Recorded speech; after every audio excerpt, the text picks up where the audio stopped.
লাভপুরের ইন্দাস অঞ্চলের বুথে বুথে নির্বাচনী প্রচারে অংশ নিয়ে বিরোধীদের কটাক্ষ করলেন তৃণমূল প্রার্থী অভিজিৎ সিংহ।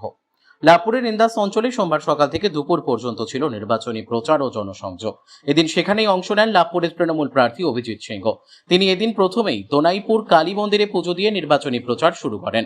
আর সেই নির্বাচনী প্রচার প্রতিটি পাড়ায় পাড়ায় প্রবেশ করতেই লাভপুরের তৃণমূল প্রার্থী অভিজিৎ সিংহকে দেখে উচ্ছ্বসিত হলেন এলাকাবাসীরা। পরে সেখান থেকে দুপুর নাগাদ ইন্দাস গ্রামের সমস্ত পাড়ায় প্রচার শেষে সংশ্লিষ্ট গ্রামের একটি শিব মন্দিরে গিয়ে মহাদেবের আশীর্বাদ নিয়ে এদিনের মতো জনসংযোগ কর্মসূচি ও প্রচার শেষ করেন তিনি।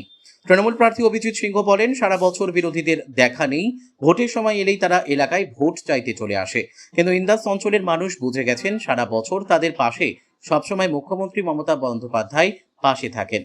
একরকম বিরোধীদের কটাক্ষ করলেন তৃণমূল প্রার্থী অভিজিৎ সিংহ। এছাড়াও তিনি বলেন, আগামী 28শে মার্চ লাভপুরে নির্বাচনী জনসভা করতে আসছেন সাংসদ অভিষেক বন্দ্যোপাধ্যায়ের জনসভা ঘিরে প্রস্তুতিও তুঙ্গে। লাভপুর থেকে শুভদীপ গুইয়ের রিপোর্ট, বিগ নিউজ 24x7। সেটা হচ্ছে গাড়িতে কি বলবেন?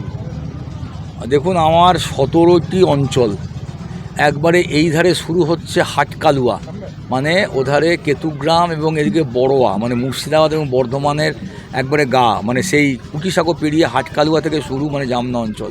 এই ধারে আমার এলাকা হচ্ছে পাড়ুই, এধারে সিউড়ির দিকে আমার হচ্ছে সাংড়া, মানে পুরন্দরপুরের কাছাকাছি।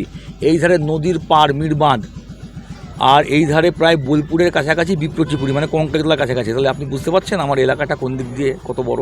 17টি এলাকা, 4টি থানা। কীর্ণাহার থানাতে 2টি অঞ্চল, লাভপুর থানায় 9টি অঞ্চল, সাঁইথিয়া থানায় 4টি অঞ্চল এবং পাড়ুই থানায় 2টি অঞ্চল।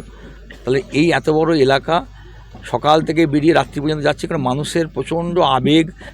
তারা সবাই চাইছে একবার আসতে স্বাভাবিকভাবে, কারণ তারা সবাই মমতা বন্দ্যোপাধ্যায়কে ভালোবাসে, সমর্থন করে। 100টার ওপর প্রকল্প দিদি করে দিয়েছেন। প্রত্যেকের ঘরে ঘরে লক্ষ্মীর ভাণ্ডার, প্রত্যেকের ঘরে ঘরে নতুন প্রকল্প, যুবসাথী, যারা যারা যোগ্য সবাই পাচ্ছে। কন্যাশ্রী, রূপশ্রী, মেয়েদের বিয়ের সময় 25,000 টাকা রূপশ্রী পাচ্ছে। খাদ্যসাথীর চাল পাচ্ছে। স্বাস্থ্যসাথীর 5 লক্ষ টাকার কার্ড পাচ্ছে। যে ছেলেমেয়েরা ছোটোবেলাতে স্কুল যাচ্ছে, প্রাইমারিতে জামা প্যান্ট জুতো মোজা বই ব্যাগ, মিড ডে মিলের খাবার, সবুজ সাথীর সাইকেল। আমাদের মেয়েরা কন্যাশ্রী 1, কন্যাশ্রী 2, কন্যাশ্রী 3। তাহলে বুঝতে পারছেন এই প্রকল্প বলতে গেলে সারা রাত বেরিয়ে যাবে। তার সঙ্গে সঙ্গে রাস্তাঘাট, মানে আগের সিপিএমের আমলের এইসব এলাকা দিন রাত মারামারি, ধান কাটাকাটি নিয়ে গোলমাল, মারপিট, ধান লুট। আজকে মানুষ শান্তিতে আছে কিনা এলাকায় জিজ্ঞেস করুন। সবই তো মমতা বন্দ্যোপাধ্যায় এবং তৃণমূল কংগ্রেসের জন্য। আজকে লোডশেডিং হয় না। আগে গ্রামে কারেন্ট চলে গেলে সব বলতো যা 2 দিন 3 দিন 4 দিন কারেন্ট থাকতো না। আজকে গ্রামের লোক বলতে পারবে না যে আমাদের গ্রামে লোডশেডিং হয়। হ্যাঁ, কোথাও হয়তো ট্রান্সফরমার খারাপ হয়ে গেল, কোথাও হয়তো তার ছিঁড়ে গেল, ঝড় বৃষ্টি, সেটা আলাদা কথা। লোডশেডিং বলে কিছু নাই। তাই এই যে এত উন্নয়ন, তাই মানুষের আবেগ, তারা একটাই কথা বলছে যে মমতা বন্দ্যোপাধ্যায় আছে বলে এই উন্নয়ন, আমরা শান্তিতে আছি। মানুষ শান্তি আর উন্নয়ন চায়। প্রথম চায় শান্তি, যে আমি চাষ করি, আমি ছোটো একটা ব্যবসাদার আছি, আমাকে টোটো চালাই, অটো চালাই, যাই হোক, আমি আগে শান্তি থাকতে চাই। আজকে দিদি আমাদের শান্তি ফিরিয়ে এনেছেন। গ্রাম বাংলায় আগে হাহাকার চলতে মারামারিতে, সিপিএম কংগ্রেস বিভিন্ন মারামারি, আজ কিচ্ছু নেই। আর তারপরে চাই উন্নয়ন। আপনি লাভপুরে মানুষকে জিজ্ঞেস করুন, সারা বাংলা জুড়ে মমতা বন্দ্যোপাধ্যায় করছেন, আর তারই সৈনিক হিসেবে আমরা করছি। গত 5 বছর আগের লাভপুর, আর আমাকে এরা বিধায়ক হিসেবে নির্বাচিত করার পর লাভপুর আজকে ফায়ার ব্রিগেড গড়ে উঠছে। আজকে আমাদের ছেলেমেয়েরা শম্ভুনাথ কলেজে বাড়ির ভাত খেয়ে এমে পড়ছে, সেখানে ইংরেজি, বাংলা এবং ভূগোল করে দিয়েছি। আজকে ট্রেনে বাসে করে খরচা করে গিয়ে বর্ধমান ইউনিভার্সিটিতে ভর্তি হতে হয় না। আজকে আমাদের এখানে দুটি ব্রিজ, লাঘাটার ব্রিজ, গুনুচিয়ার ব্রিজ আমাদের মুখ্যমন্ত্রী করে দিয়েছেন। আপনি এই বোলপুর থেকে লাভপুর যাওয়ার যে মূল রাস্তা দেখুন, এই ইন্দাসের মানুষের কত কষ্ট হতো। এই রাস্তা আজকে দেখুন কীরকম, কত চওড়া, কত সুন্দর রাস্তা হয়েছে। এইগুলোই তো মানুষ বলছে, এইগুলোই তো মানুষ বলছে। স্বাগত, বিরোধীরা স্বাগত। ওরা তো ভোট পাখি। ভোটের সময় এই 20-25 দিন পাবেন। 2021 সালেও আমার বিরুদ্ধে বিজেপি ছিল, থাকবে, গণতন্ত্রে থাকার অধিকার আছে, সেই নিয়ে বলবো না, সিপিএম ছিল।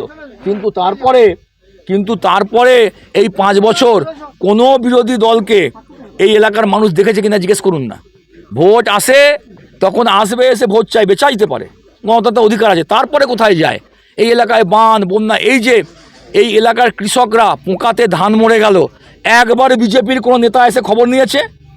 একবার সিপিএমের কোনো নেতা এসে খবর নিয়েছে? আমরা দৌড়ে এসছি এবং আমাদের সরকার যাকে যেটুকু পেরেছে তাকে সেইটুকু কৃষক বন্ধুর মাধ্যমে তাদেরকে সেইটুকু টাকা তাদেরকে দিয়েছে। আমাদের প্রশ্নটা এইখানে যে সারা বছর আমরা কাজ করব, আমাদের মুখ্যমন্ত্রী কাজ করবে, কার হাসপাতাল, কার ডাক্তার, কাকে হসপিটালে ভর্তি করতে হবে, কার রক্ত লাগবে, থানা, পুলিশ, কোর্ট কাচারি, কার তিরপল লাগবে, কার মেয়ের বিয়ে, মৎস্য, হরিনাম সংকীর্তন, গ্রামে কোথায় মন্দির ভেঙে যাচ্ছে সেখানে করতে হবে, ইসলাম ধর্মের যারা মানুষ তাদের যে কবরস্থান, সেই কবরস্থান ঘেরার টাকা আমাদের সরকার দিচ্ছে, আমরা চেষ্টা করছি। আর ভোটের সময় 20 দিন 25 দিন এসে নেচে কুদে দিয়ে অধিকার আছে, আমি আবার বলছি গণতন্ত্র অধিকার আছে, তারপরে তোমার দেখা নাই গো, তোমার দেখা নাই। আর না সিপিএম, না কংগ্রেস, না বিজেপি, দাদা কত ভোটে আশা করছেন জেতার? যা বলবেন, ভোটের সময় হাজির, ভোট যেই চলে গেল একটা গান মনে পড়বে, তোমার দেখা নাই গো, তোমার দেখা নাই। আবার 5 বছর পর আবার চলে আসবে, এসে বাবারে 20-25 দিন ধরে মানুষগুলোকে পাগল করে দেবে, ভোট দাও, এই করবো সেই করবো, হ্যান কারেগা ত্যান কারেগা।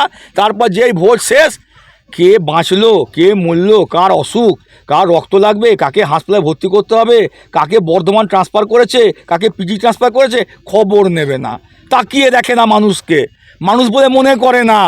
আর আমরা 365 দিন চেষ্টা করি যদি তাদের পাশে থাকা যায়। সব কি পারি, হয়তো পারি না, কিন্তু চেষ্টা থাকে, আগ্রহ থাকে, ইচ্ছা থাকে।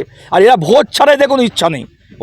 তাহলে শুধু ভোটের সময়, তাই এগুলো ইন্দাসের মানুষগুলো বোঝে না, এরা সব বোঝে, এরা জানে, এরা সেই জন্যে আমাদের গ্রাম বাংলার মানুষ, শহরের মানুষ, এইসব যারা শহরের মানুষরাও বোঝে। আর গ্রাম বাংলার মানুষ একটা কথা বলে, সারা বছর ধরে যে আমার পাশে থাকবে আমিও ভোটের দিনে তার পাশে থাকবো।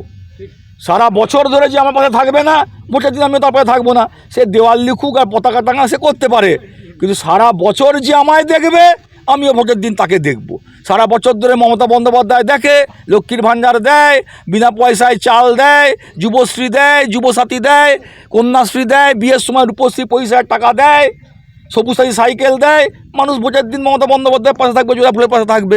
আর মানুষ বেঈমান নয়, যে পাতে খায় সে পাত ফুটো করে না, এটা সবসময় জানবেন। মানুষ সেই জন্য একটা কথাই বলছে, সারা বছর ধরে মমতা বন্দ্যোপাধ্যায় দেখে, তৃণমূল দেখে, আমরাও ভোটের দিন জোড়া ফুলকেই দেখব। দাদা কত ভোটে জেতার আশা এবারে? আমি আপনাকে একটা কথা বলি, আমি তো গণৎকার বা জ্যোতিষ নই, কত ভোট এটা কারুর পক্ষে বলা সম্ভব নয়। তবে এটুকু বলতে পারি, গতবারে যে মার্জিনে জিতেছিলাম, লাভপুরের মানুষের প্রতি আমার বিশ্বাস আস্থা আছে। এই রোদ গরমে যেভাবে মানুষ হাঁটছে, মহিলারা যেভাবে হাঁটছে, তাতে গতবারের থেকে অনেক বেশি মার্জিনে জিতবো, এইটুকু বলতে পারি। শোনা যাচ্ছে আজকে লাভপুরে বিজেপির হয়ে মনিরুল ইসলাম প্রচারে নামবেন। এটা তাদের ব্যক্তিগত ব্যাপার, আমি বলতে পারবো না এই নিয়ে কিছু। যে কেউ আসতে পারে, প্রচারে আসবে, তা সেখানে আমার কি বলার আছে, গণতান্ত্রিক অধিকার তো। আগামী 28 তারিখ লাভপুরে কি অভিষেক বন্দ্যোপাধ্যায় আসছেন? অবশ্যই আগামী 28 তারিখ, 28শে মার্চ লাভপুর ফুল্লরাতলা ময়দানে, যেখানে মেলা হয়, সেই ময়দানে আমাদের সর্বভারতীয় সাধারণ সম্পাদক সেনাপতি অভিষেক বন্দ্যোপাধ্যায় আসছেন। আমার সমর্থনে তার বক্তব্য রাখবেন। জয় বাংলা।